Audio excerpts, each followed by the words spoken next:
Millions of people around the world live with no access to electricity and are destined to a life of poverty.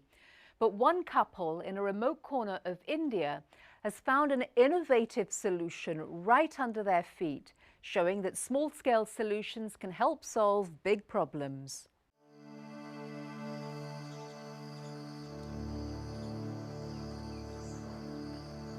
The lush green slopes of northern India are covered in dense forest. It was this stunning beauty that attracted Rajneesh and Rashmi Jain here 20 years ago, as Rashmi explains. Initially, the idea was that both of us wanted to change our own lifestyle, to change living in the city and come to an area which was rural.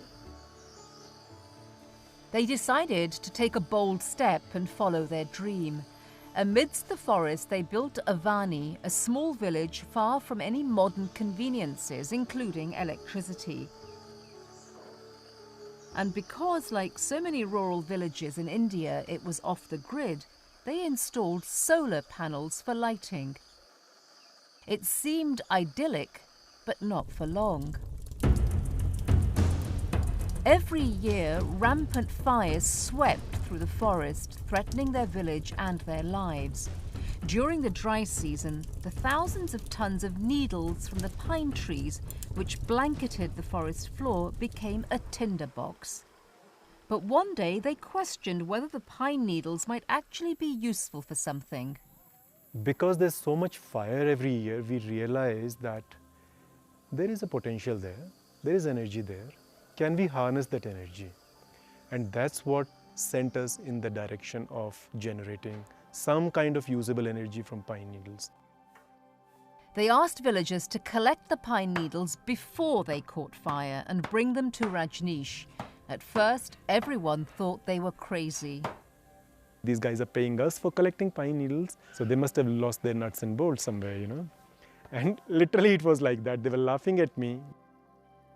But Rajneesh and Rashmi had seen a potential in the pine needles, which they believed would not only protect the environment, but despite skepticism, also change the villagers' lives. The resin inside each pine needle is a source of fuel that, when heated, produces gas that powers a generator.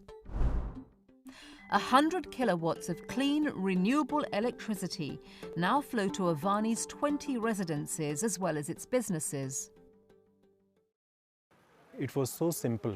It was amazing for me to see my first power plant started generating power. I was almost on the verge of crying. It was really a magical moment for me.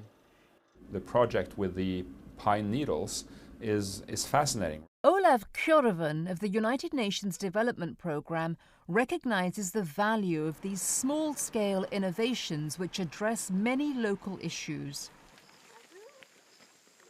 It's not only about a hazard related to forest fires. It's about giving income to people that are now collecting these needles in order to produce the energy.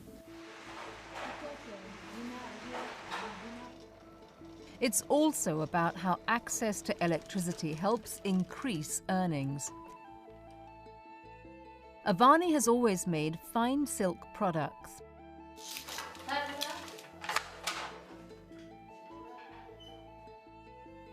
But now, with power for lights and heavy machinery, they've been able to increase output significantly, providing living wages for 15 people.